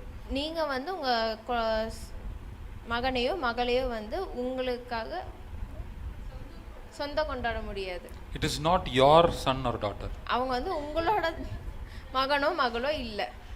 God has given that son or daughter to you to take care of. கடவுள் வந்து அந்த மகனையோ மகளையோ உங்ககிட்ட பார்த்துக்கங்க அப்படின்னு சொல்லி கொடுக்குறாரு. I am not the father of Oreo. என்னன்னா I am not the father of Oreo. நான் வந்து இந்த அண்ணா வந்து ஓரியோவோட அப்பா வந்து கிடையாது. I am not the son, I mean the father of my puppy Oreo, but I am here to take care of that puppy. இந்த அண்ணா வந்து அந்த நாய்க்குட்டியோட அப்பா கிடையாது, ஆனா அந்த நாய்க்குட்டியை பார்த்துக்கிறதுக்காக நியமிக்கப்பட்டிருக்க ஒரு ஆள். That is the same thing like you and me. If you have a son or a daughter, you are not the real father of that particular person. Who is the father of the person? அதே மாதிரி தான் வந்து நீங்களும் வந்து உங்களுக்கு பிறக்கிற குழந்தைக்கு So Damien's father is not Pratap. Damien's father is God. Pratap has been appointed as a caretaker for Damien. டேமியனுக்கு வந்து பிரதாப் அண்ணா வந்து அப்பா கிடையாது, கடவுள் தான் டேமியனோட அப்பா. பிரதாப் அண்ணா வந்து கடவுளால் நியமிக்கப்பட்டிருக்க ஒரு நபர் மட்டுமே. So all the money you have உங்ககிட்ட இருக்க எல்லா காசும் is not yours. எதுவுமே உங்களுக்கு இல்ல. Even if you have 5 paise, it is not yours. 5 பைசா வச்சிருந்தீங்கன்னா கூட அது உங்களுக்கு கிடையாது. It is God's. அது கடவுளுடையது. God has given it to you. கடவுள் வந்து அது இந்தாங்கன்னு உங்ககிட்ட கொடுத்திருக்காங்க. To take care of yourself. அது உங்களை பாதுகாத்துக்கிறதுக்காகவும், to help others, அடுத்தவங்களுக்காகவும், for his kingdom. அவரோட ராஜ்யத்துக்காகவும். So you cannot own the money, you cannot own your property, you cannot own anything. நீங்க வந்து இதை எதையுமே வந்து உரிமை சொத்தாக்கிக்க முடியாது. So disagreement comes in all these areas. இந்த ஒத்துக்கொள்ளாத தன்மை இந்த எல்லா இதுல பகுதிகளில் இருந்ததா வருது. God called Abraham. கடவுள் வந்து ஆபிரகாமை வந்து அழைக்கிறார். And told him to leave the his own place, family and all the stuff, and go to another place which he will show. அவர் வந்து என்ன சொல்றாருன்னா தன்னோட குடும்பத்தையும் அவரோட நிலத்தையும் எல்லாத்தையும் விட்டுட்டு கடவுள் காட்டுற நாட்டுக்கு வந்து போக சொல்லி சொல்றாரு. Abraham went and told his father. Abraham வந்து அவரோட அப்பா கிட்ட போய் சொல்றாரு. Abraham's father disagreed. ஆபிரகாமோட தந்தை வந்து அதை வந்து ஒத்துக்கொள்ளல. They as a family they moved to Haran. அவங்க வந்து ஒரு குடும்பமா வந்து அந்த இடத்துல இருந்து ஹாரான்ன்ற நாட்டுக்கு வந்து போறாங்க. Now Abraham's father is dead. இப்போ ஆபிரகாமோட தந்தை வந்து இறந்துறாரு. God again comes and calls him. கடவுள் வந்து மறுபடியும் வந்து ஆபிரகாம் அழைக்கிறார். Asks him to leave to the promised land. அவர் வந்து அந்த ஆசீர்வதிக்கப்பட்ட நாட்டுக்கு வந்து அவர் போக சொல்லி சொல்றாரு. So Abraham's father was blocking God's plan from happening. இப்போ வந்து ஆபிரகாமோட தந்தை வந்து கடவுளோட திட்டத்தை வந்து நடக்க விடாம வந்துட்டு இத்தனை நாள் வந்து தடுத்துக்கிட்டு இருந்தாரு. But God didn't force Abraham. ஆனா கடவுள் வந்து ஏப்ரஹாமை வந்து பண்ணியே ஆகணும்னு சொல்லல, கட்டாயப்படுத்தல. He was waiting for Abraham's father to die. கடவுள் வந்து ஆபிரகாமோட தந்தை வந்து சாகிறதுக்காக காத்து கொண்டிருந்தார். He didn't kill him immediately. அவர் வந்து உடனே கொலை பண்ணல. He died naturally. அவராதான் செத்து போனாரு. But God was respecting the decision of a father. ஆனா கடவுள் வந்து அவங்க தந்தையோட அந்த முடிவை வந்து மதிச்சு காத்துட்டு இருந்தாரு. Okay, so God respects the decision of the authority. கடவுள் வந்து அந்த தலைமையில இருக்கிறவங்களோட முடிவுகளையும் வந்து கடவுள் வந்து மதிக்கிறாரு. So when you say to your child you cannot go, God will respect that. நீங்க வந்து உங்க குழந்தைகிட்ட வந்து இது பண்ணக்கூடாது செய்யக்கூடாதுன்னு நீங்க சொல்லும்போது கடவுள் வந்து அதை மதிக்க தான் செய்வார். God will try to explain it to you, try to make you understand about the plan, his plan for your child. கடவுள் வந்து உங்களுக்கு முதல்ல புரிய வைக்க முயற்சி செய்வார். இதுதான் வந்து உங்க குழந்தைக்காக நான் வச்சிருக்க திட்டம் அப்படின்னு Until you agree, நீங்க அதை வந்து ஒத்துக்கொள்ற வரைக்கும் your son or daughter will not go to the place which God has kept for you. அதை நீங்க ஒத்துக்கொள்ற வரைக்கும் கடவுள் உங்களோட குழந்தையோ இல்ல உங்க மகனோ மகளோ வந்து அவர் வந்து வச்சிருக்க திட்டத்தை வந்து அடைய முடியாது. So he or she will be a mediocre in whatever he or she is doing. அவங்க வந்து உங்க மகனோ மகளோ வந்து அவங்களோட திட்டத்துக்கு போக முடியாம நடுவுலயே வந்து அவங்க செய்யறதுல வந்து நின்னுட்டு இருப்பாங்க. So who is the reason for your son or daughter's failures? இப்போ உங்களோட மகனோ மகளுக்கோ ஆன வாழ்க்கையில வந்து அவங்க தோன்று போகிறதுக்கான காரணம் யாரா இருக்கறா? The father of the child. அந்த குழந்தையோட தகப்பர்கள். So Abraham, only if he goes to the promised land, he is going to have a son. இப்போ வந்து ஆபிரகாம் வந்து அந்த ஆசீர்வதிக்கப்பட்ட நாட்டுக்கு போனாதான் வந்து அவருக்கு வந்து அந்த குழந்தை வந்து அவருக்கு Only if கிடைக்கும். he has a son, he will have two sons who will be Jacob and Esau. அவருக்கு வந்து அந்த ஒரு குழந்தை பிறந்தாதான் வந்து அந்த குழந்தைக்கு வந்து அந்த ஜேக்கப் ஈசாக் அப்படின்ற ரெண்டு குழந்தைங்க வந்து பிறக்கும். And only if Jacob is born, 12 sons will be born. அந்த ஜேக்கப் பிறந்தாதான் அடுத்த 12 குழந்தைங்க வந்து பிறந்திருப்பாங்க. And only the 12 sons, Jesus will come. அந்த 12 குழந்தைங்க அந்த கோத்திரத்துல இருந்து தான் வந்து இயேசு வர முடியும். So Abraham's father was not just blocking Abraham to go to promised land, but he was blocking the Messiah from coming to this world. இப்போ வந்து ஆபிரகாமின் தந்தை வந்து வெறும் ஆபிரகாமை மட்டும் தடுக்கல, ஆனா மெசாயா வந்து இந்த உலகத்திற்கு வரதுக்கான அந்த திட்டத்தையே தடுத்துட்டு இருந்தாரு. So by disagreement, இந்த ஒத்துக்கொள்ளாத தன்மையினால you block the plan of God through your son or your daughter. நீங்க வந்து கடவுளோட மொத்த திட்டத்தையே உங்களோட மகனாலேயோ உங்க மகனாலேயோ நீங்க வந்துட்டு தடுத்துட்டு இருக்கீங்க.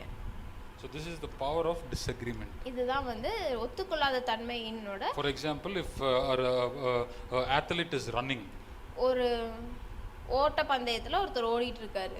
tie an iron ball to his leg. Iron ball. Iron ball.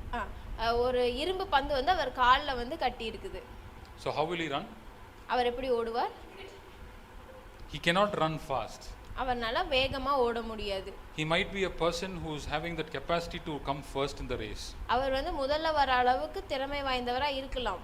But he cannot win the race. ஆனா அவர்னால ஜெயிக்க முடியாது. Maybe he can come last.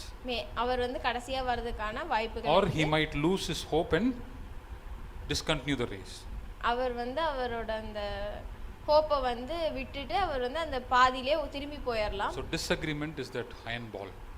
அந்த ஒத்துக்கொள்ளாத தன்மை தான் வந்து அந்த கால்ல கட்டிட்டு Just like that anchor எப்படி வந்து அந்த refuses to come நங்கூரம் வந்து back. அந்த இடத்துல இருந்து வரதுக்கு மறுக்கிறதோ Same, it's going to be for the iron ball. அதே மாதிரி தான் இந்த இரும்பு பந்தும்.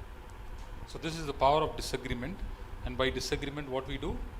இந்த ஒத்துக்கொள்ளாத தன்மையினால் நம்ம என்ன பண்றோம்? We block God's plan from happening. நம்ம கடவுளோட திட்டத்தை வந்து நடக்கிறதுல இருந்து தடுத்துறோம். See, if Abraham's father did not stop Abraham, இப்போ ஆபிரகாமோட தந்தை வந்து அவரை நிறுத்தல அப்படின்னா there is a possibility that Abraham's father might have seen Isaac. Isaac. இது வந்து ஈசாக்கை வந்து அவர் பார்க்கறதுக்கான நிறைய வாய்ப்புகள் இருந்திருக்கலாம். So just by disagreeing, you put sand on your head itself. நீ ஒத்துக்கொள்ளாத தன்மையினால நீங்களே உங்க தலையில மண்ணை வாரி போட்டுக்கிட்டீங்க. Everyone is clear about disagreement? Any doubts, please? ஒத்துக்கொள்ளாத தன்மையில Any doubts, please? யாருக்காவது ஏதாவது சந்தேகம் இருக்கிறதா? புரிச்சா? Any doubts? சும்மா. So the Abraham and all the stuff, you can see it in Acts 2, where Stephen speaks about all these things. இத வந்து அப்போஸ்தலர் பணியில வந்துட்டு ஸ்டீஃபன் வந்து 2வது அதிகாரத்துல வந்து ஸ்டீஃபன் வந்து ஆபிரகாமை பத்தி ஸ்தேவான் வந்து ஆபிரகாமோட தந்தையோட இந்த ஒத்துக்கொள்ளாத தன்மையை பத்தி பேசுறாரு. See, there is one person in the history of Bible who did very odd jobs. ஆடா இந்த பைபிள்லே வந்து இந்த திருவிவிலியத்துல வந்து மொத்த திருவிவிலியத்துல ஒருத்தர் இருந்தாரு நிறைய யாரும் செய்யாத வேலைகள் எல்லாம் செய்யறது. கொஞ்சம் கீழ்த்தனமான வேலை. கீழ்த்தனமான வேலைகள். So he was helping in the kitchen. Kitchen சமையல் அறையில உதவி செய்யறது. He was not a cook. ஆனா அவர் சமையல்காரர் கிடையாது. Not a chef. அவர் வந்து ஒரு சமையல்காரர் கிடையாது. He was just helping in the kitchen. அவர் சும்மா உதவி தான் செஞ்சிட்டு இருந்தாரு. But his name is recorded in the Bible. ஆனா அவரோட பேர் வந்து இந்த திருவிவிலியத்துல வந்து பதிக்கப்பட்டிருக்கிறது. And he is celebrated as the first martyr. அவர் தான் வந்து முதல் கடவுளுக்காக இறந்தவரா வந்து அவரை கொண்டாடுறாங்க. யாரது? ஸ்தேவான். He was just selected as a helper.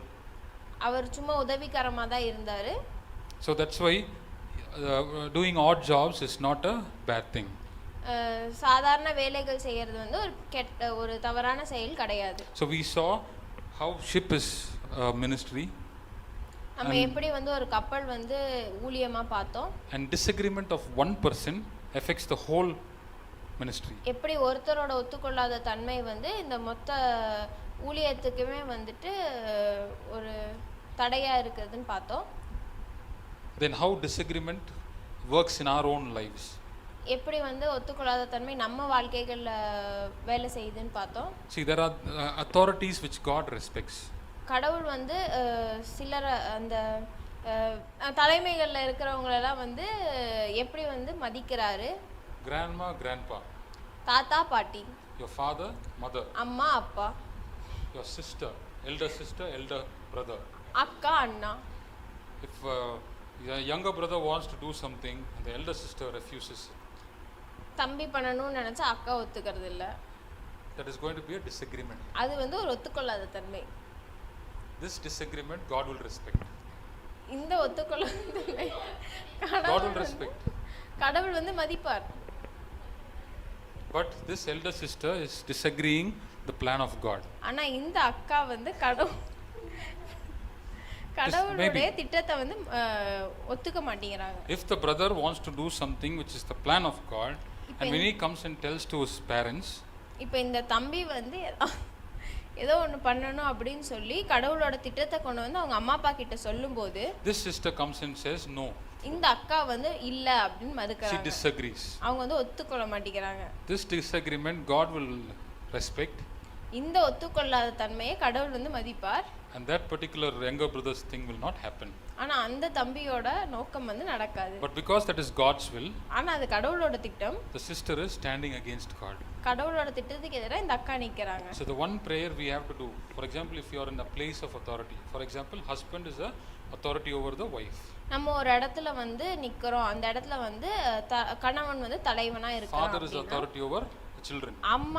அப்பா வந்து குழந்தைங்களுக்கு தலைவரா இருக்காரு அப்படின்னா, elder brother sister is authority over the younger brothers. அண்ணனோ அக்காவோ வந்து அவங்களுக்கு கீழே இருக்கவங்களுக்கு தலைவரா இருக்காங்க. So to escape that blame, அந்த கடவுளோட திட்டத்துக்கு எதிராக நம்ம வேலை செய்கிறோம் அப்படிங்கிற அந்த இதுலேருந்து நம்ம பழியிலேருந்து நம்ம தப்பிக்கிறதுக்கு the best way to pray, என்ன பண்ணணும்னா, for example, if your brother or your son or your wife comes and tells something to you, இப்போ வந்துட்டு உங்களோட கணவன், உங்கள் மனைவியோ இல்லை உங்கள் தம்பியோ உங்கள் தங்கச்சியோ ஏதோ ஒன்று உங்ககிட்ட வந்து சொல்லும்போது, and you are not sure that whether that is the will of God, உங்களுக்கு வந்து அது கடவுளோட திட்டமா அப்படின்னு உங்களுக்கு தெரியல அப்படின்னா, surrender that plan in the hands of God.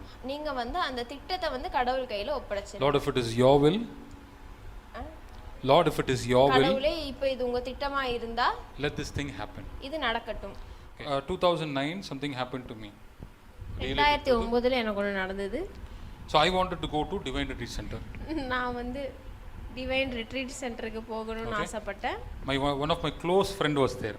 என்னோட நெருங்கிய நண்பர் அங்க இருந்தாரு. So on Christmas Eve I want to go and meet this person. நான் கிறிஸ்மஸ் அன்னைக்கு சாயந்தரம் போய் அவங்கள பார்க்கணும் அப்படின்னு நினைச்சேன். So I was trying to book the tickets to go to Kerala. நான் வந்து கேரளாக்கு போகிறதுக்கான அந்த ticket I was not getting the tickets. ஆனா எனக்கு அந்த டிக்கெட் கிடைக்கல. It was easy to get the ticket, but that time I was not able to get the ticket. எப்போதுமே அது ரொம்ப சுலபமா கிடைச்சிடும், ஆனா அன்னைக்கு எனக்கு கிடைக்கல. So I was so sad நான் ரொம்ப வருத்தத்துல இருந்தேன் that I can't meet that person on the Christmas Eve. என்னால இந்த கிறிஸ்மஸ் அன்னைக்கு சாயந்தரம் என் நண்பரை பார்க்க முடியலையே அப்படின்ற வருத்தத்துல இருந்தேன். So I went home and I was sitting sadly. வீட்ல போய் நான் ரொம்ப சோகமா உட்கார்ந்து இருந்தேன். Then my father said, அப்ப எங்க அப்பா சொன்னாரு, you go and try again. So I went and got the ticket. I went to Kerala. Only when I came back, நான் திரும்பி வந்த அப்புறம் தான் எனக்கு தெரியும் my father எங்க அப்பா was disagreeing to my decision to go to Kerala. நான் போக வேண்டியதை வந்து ஒத்துக்காம இருந்திருக்காங்க.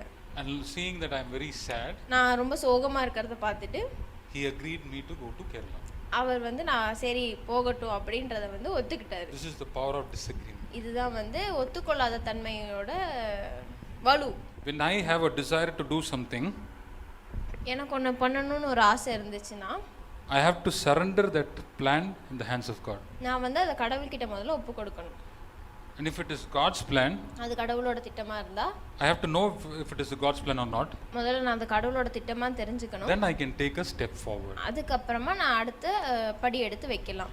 Now when the disagreement comes from other people, இப்போ மத்தவங்க கிட்ட இருந்து அந்த ஒத்துக்கொள்ளாத தன்மை வந்துச்சு அப்படின்னா, நான் வந்து பயப்பட தேவையில்லை. I have to stand in that same place. நான் அதே இடத்துல நிக்கணும். Maybe God is testing you.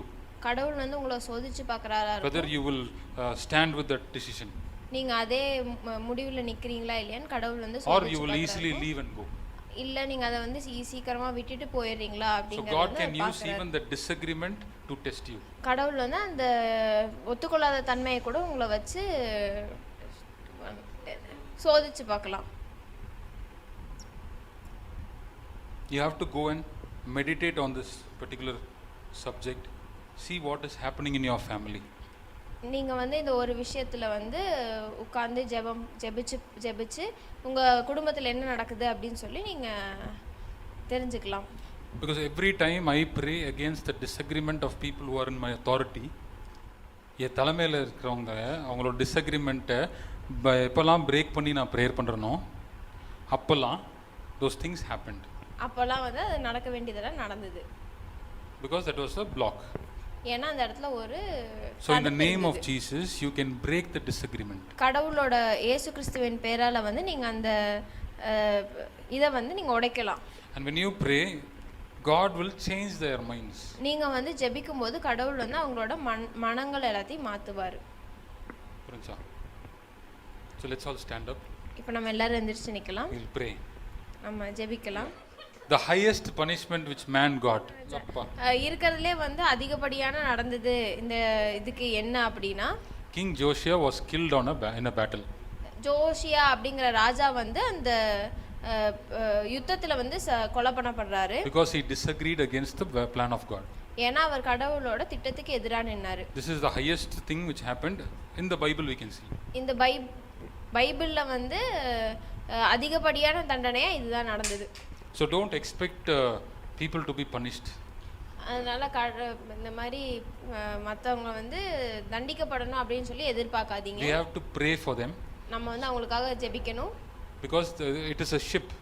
Your family is a ship. ஏன்னா உங்க குடும்பம் வந்து ஒரு கப்பல். If someone is disagreeing, you can't just pick and throw them out. ஒருத்தவங்க வந்துட்டு ஒத்துக்கல அப்படிங்கிறதுக்காக அவங்கள வந்து கப்பல்ல இருந்து தூக்கி தண்ணிக்குள்ள போடணும். So you have to complain to the boss. நம்ம வந்து அந்த கேப்டன் கிட்ட போய் சொல்லணும். The boss will come and deal with it.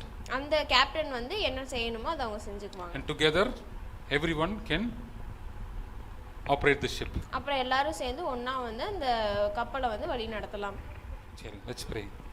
Thank you, Father. Thank you, Lord. Praise you, Lord. Praise you, Jesus Christ. Praise you, Father. Lord, we surrender, Lord. Thank you, Father. This topic in your mighty hands, Father. We do not want to meddle with you, Lord. We do not want to stand against you, Father. Lord, all the disagreements which we have made against people because of our disagreement, we blocked your plan from happening. Thank you, Father. We want to break it, Lord. நான் சொல்ற prayer திருப்பி சொல்லலாம். In the name of Jesus Christ. In the name of Jesus Christ. I, Son of God. I, Son of God. I, King and Priest of God. I, King and Priest of God. In Christ Jesus. In Christ Jesus. Break and destroy. Break and destroy. All the disagreement. All the disagreements. All the blocks. All the blocks. Which I have put. Which I have put. Blocking. Blocking. The plan of God. The plan of God. From happening. From happening. In the lives of other people. In the lives of other people. I break it. I break it. Destroy it. Destroy. In the name of Jesus Christ. In the name of Jesus Christ. In the name of Jesus Christ. In the name of Jesus Christ. I break and destroy. I break and destroy. All the disagreements. All the disagreements. Of all other people. Of all other people. All the blocks. All the blocks. All their negative. All their negatives. All their negative wishes. All their negative wishes. All their evil eyes. All their evil eyes. All their evil desires. All the evil desires. Against my life. Against my life. Against your plan. Against your plan. From happening in my life. From happening in my life. I break it. I break and it. Destroy it. And destroy in it. the name of Jesus Christ. In the name of Jesus Christ. Thank you, Father. Thank you, Father. Thank you, Lord. Thank you, Lord. Praise you, Lord. Praise you, Father. Thank you, Jesus Christ. Thank you, Jesus Christ. Thank you, Lord. Thank you, Father. Lord. Cyril. Thank you, Jesus. Thank you, Father. Jesus. Thank you, Thank Jesus Father. Christ. Thank you, Lord. Thank you, We are going to Jesus. pray for physical healing. Thank you, Father. Thank you, Lord. Let us all surrender ourselves now.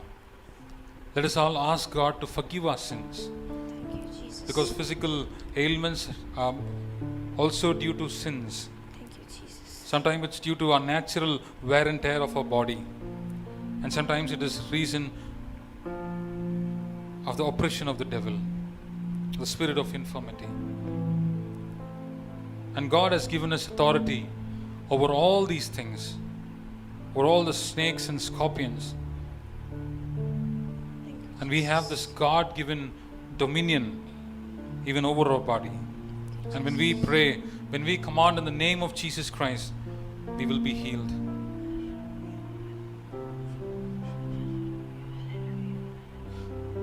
We saw how the person whom Sharon told, his blood platelets were low.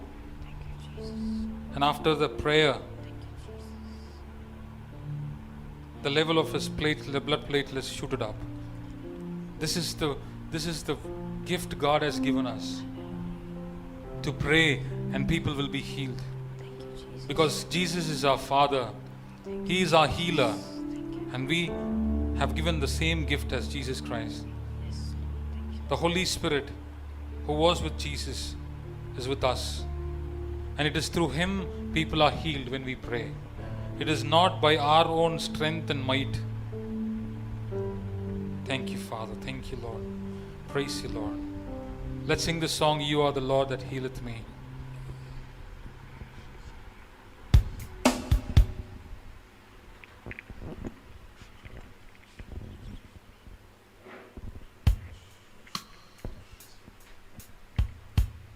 front.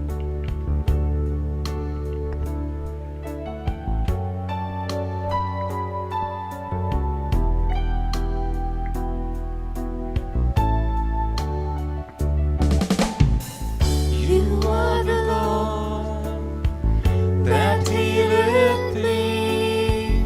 You are the Lord, my healer. You sent your word. You sent your word and you healed my disease.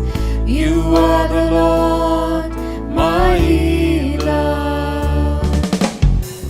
You are the Lord that healeth me. You are the Lord, my healer. You sent your word and you healed my disease.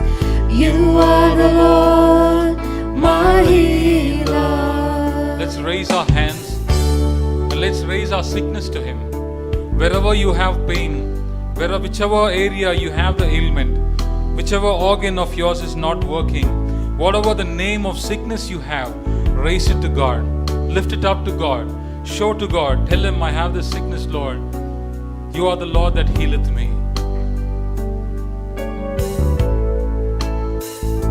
Let's all sing You are together. the Lord that healeth me. With faith, let us sing together. You are the Lord, my healer. You sent your word and you healed my disease. You are the Lord, my healer. Let's sing to Him once again. You are the Lord that healeth me.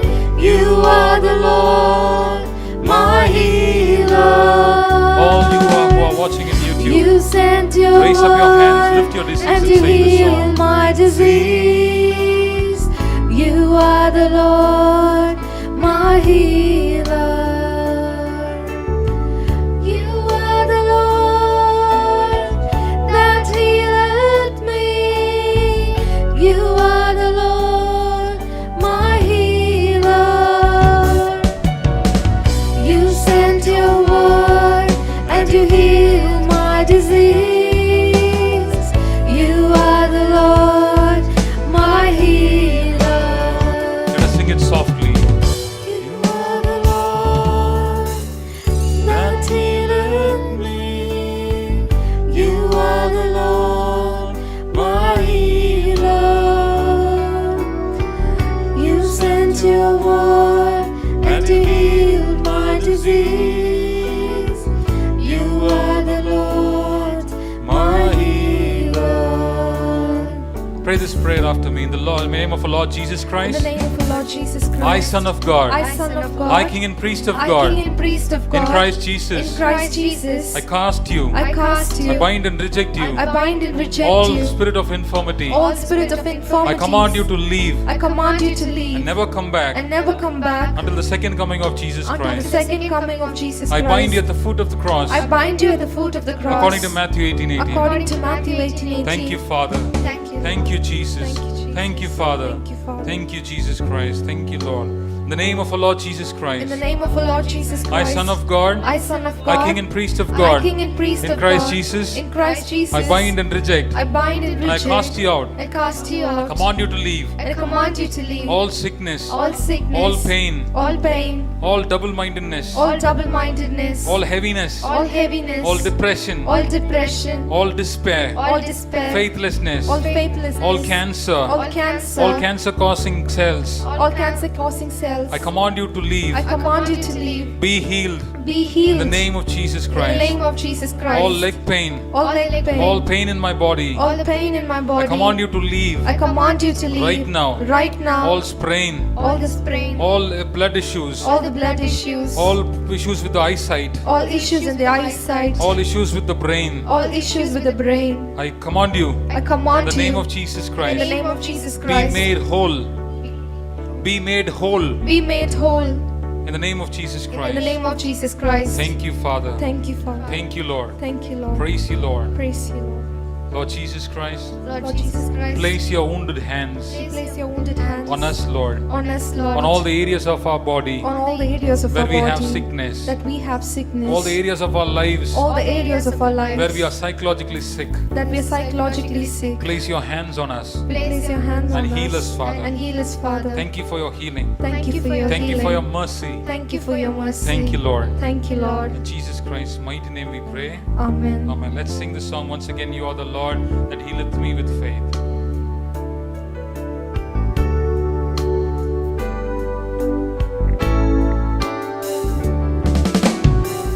You are the Lord that healeth me.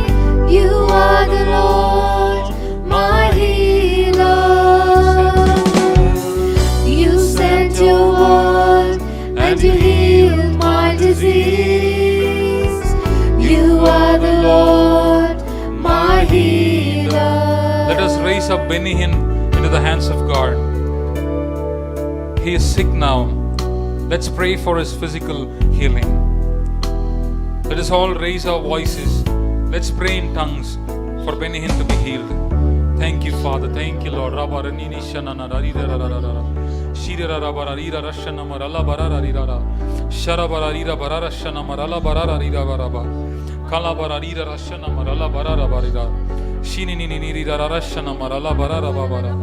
Kalabararira barashana mararira rashana bararira rashala barala shararira rashala barara karabararira rashana marala bararira bararaba karabararira rashana marala barara baba barari manarira rashana marala sharabararira rashana marala barara barala bararira baranashana marala barara barala shiriri shala barala barara baranira. Thank you, Father. Thank you, Lord. Thank you, Lord. We believe, Lord.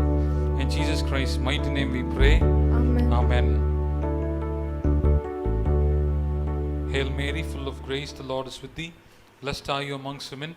Blessed the fruit of your womb, Jesus. Holy Mary, Mother of God, pray for us sinners now and at the hour of our death. Amen. Hail Mary, full of grace, the Lord is with thee. Blessed are you amongst women, and blessed the fruit of your womb, Jesus. Holy Mary, Mother of God, pray for us sinners now and at the hour of our death. Amen. Hail Mary, full of grace, the Lord is with thee. Blessed are you amongst women, blessed the fruit of your womb, Jesus. Holy Mary, Mother of God, pray for us sinners now and at the hour of our death. Amen. All glory be to the Father, Son, and the Holy Spirit. As it was in the beginning, is now, and ever shall be, world without end. Amen.